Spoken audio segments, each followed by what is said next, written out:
अस्सलाम वालेकुम जी। ਵਾਲੇਕਮ ਸਲਾਮ। ਬੌਸ ਜੀ ਕਣਕ ਨੂੰ ਵੀ ਭਲਾ ਸੁੰਡੀ ਆ ਜਾਂਦੀ? ਓਏ ਹੋਏ ਹੋਏ ਪੁੱਤਰਾ, ਕਣਕ ਨੂੰ ਸੁੰਡੀ ਆਮ ਰੂਟੀਨ 'ਚ ਨਹੀਂ ਆਉਂਦੀ।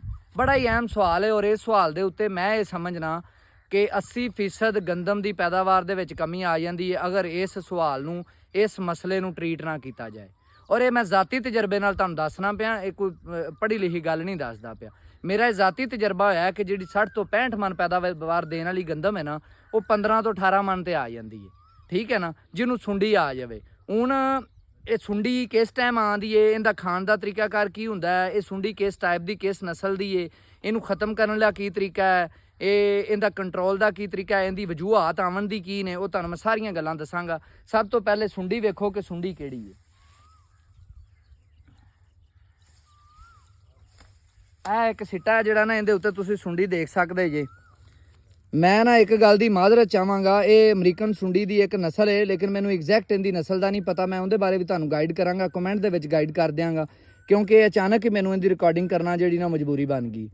ਤੇ ਇਹਦੇ ਬਾਰੇ ਤੁਹਾਨੂੰ ਮੈਂ ਇਹ ਜ਼ਰੂਰ ਦੱਸਾਂਗਾ ਕਿ ਸੁੰਡੀ ਕਿਹੜੀ ਹੈ ਔਰ ਇਹਦੀ ਕਿਹੜੀ ਨਸਲ ਹੈ। ਹੁਣ ਗੱਲ ਇਹ ਹੈ ਕਿ ਇਹ ਸੁੰਡੀ ਦੀ ਸਟੇਜ ਕਿਹੜੀ। ਇਸ ਟਾਈਮ ਤੁਸੀਂ ਸਿੱਟਾ ਦੇਖ ਰਹੇ ਹੋ, ਇਸ ਟਾਈਮ ਤਕਰੀਬਨ ਦੁੱਧ ਜਾਂ 25 ਤੋਂ 30% ਦੁੱਧ ਜਾਂ ਦਾਣੇ ਦੇ ਵਿੱਚ ਮੌਜੂਦ ਹੈ।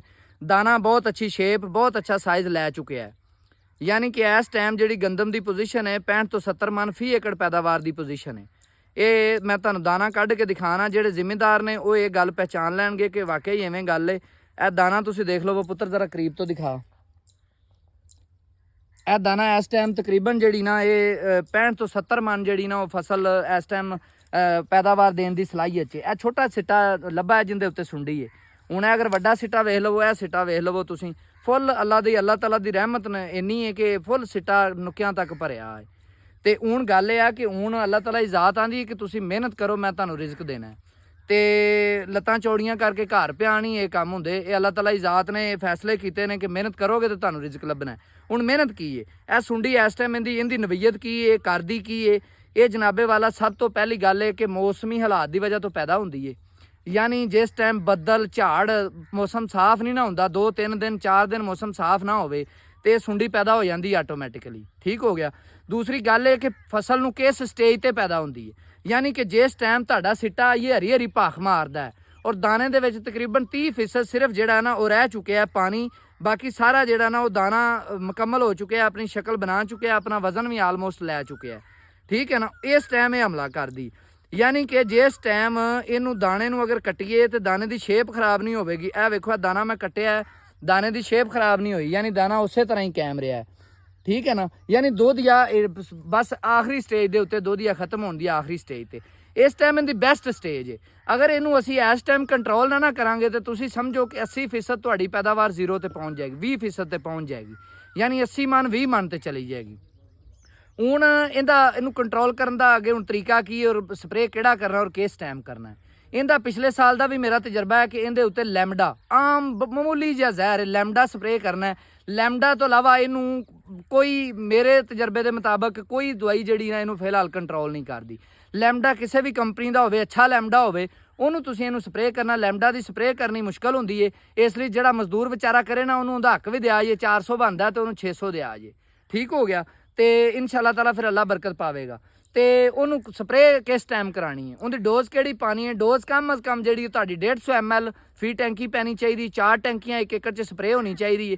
ਔਰ ਟਾਈਮ ਕਿਹੜਾ ਹੋਣਾ ਚਾਹੀਦਾ, ਟਾਈਮ ਤੁਹਾਡਾ ਜਿਹੜਾ ਨਾ ਠੰਡਾ ਟਾਈਮ ਹੋਣਾ ਚਾਹੀਦਾ, ਯਾਨੀ ਜਾਂ ਤੇ ਸਵੇਰ 9 ਵਜੇ ਤੋਂ ਪਹਿਲੇ ਤੇ ਜਾਂ ਫਿਰ ਸ਼ਾਮ 4 ਵਜੇ ਤੋਂ ਬਾਅਦ।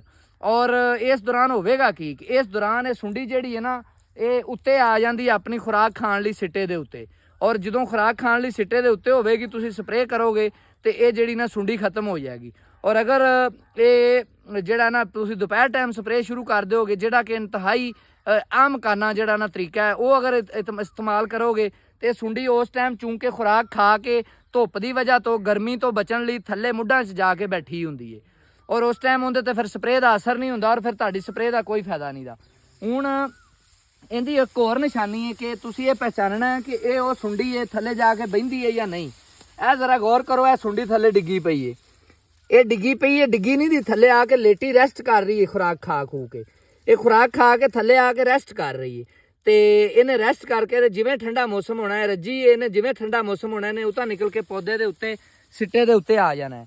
ਤੇ ਫਿਰ ਇਹਨੇ ਆਪਦਾ ਪੂਰਾ ਚਾਰਾ ਕਰਨਾ ਹੈ। ਜਿਹੜਾ ਕਿ ਕਰਦਾ ਹੁੰਦਾ ਇੱਕ ਜਾਨਦਾਰ ਸ਼ੈ ਤੇ ਬਹਰਹਾਲ ਇਹਨਾਂ ਜਾਨਦਾਰਾਂ ਦਾ ਵੀ ਹਿੱਸਾ ਹੈ, ਉਹ ਇਹਨਾਂ ਨੇ ਆਪਦਾ ਖਾਣਾ ਹੀ ਖਾਣਾ ਹੈ। ਆਪਾਂ ਜਿੰਨੀ ਮਰਜ਼ੀ ਮਿਹਨਤ ਕਰ ਲਈਏ, ਲੇਕਿਨ ਇਹ ਹੈ ਕਿ ਇਨਸ਼ਾਅੱਲਾ ਤਾਲਾ ਅਸੀਂ ਵੀ ਆਪਦਾ ਹਿੱਸਾ ਲੈਣਾ ਹੈ, ਕਿਉਂਕਿ ਇਨਸਾਨ ਅਸ਼ਰਫੁਲ ਮਖਲੂਕਾਤ ਹੈ ਔਰ ਇਨਸਾਨ ਦਾ ਪਹਿਲੇ ਹੱਕ ਹੈ ਇਹਨਾਂ ਚੀਜ਼ਾਂ ਤੇ। ਇਹਦੇ ਨਾਲ ਹੀ ਇਜਾਜ਼ਤ ਦਿਓ। ਕਿਸਾਨ ਜ਼ਿੰਦਾਬਾਦ, ਪਾਕਿਸਤਾਨ ਪਾਇੰਦਾਬਾਦ।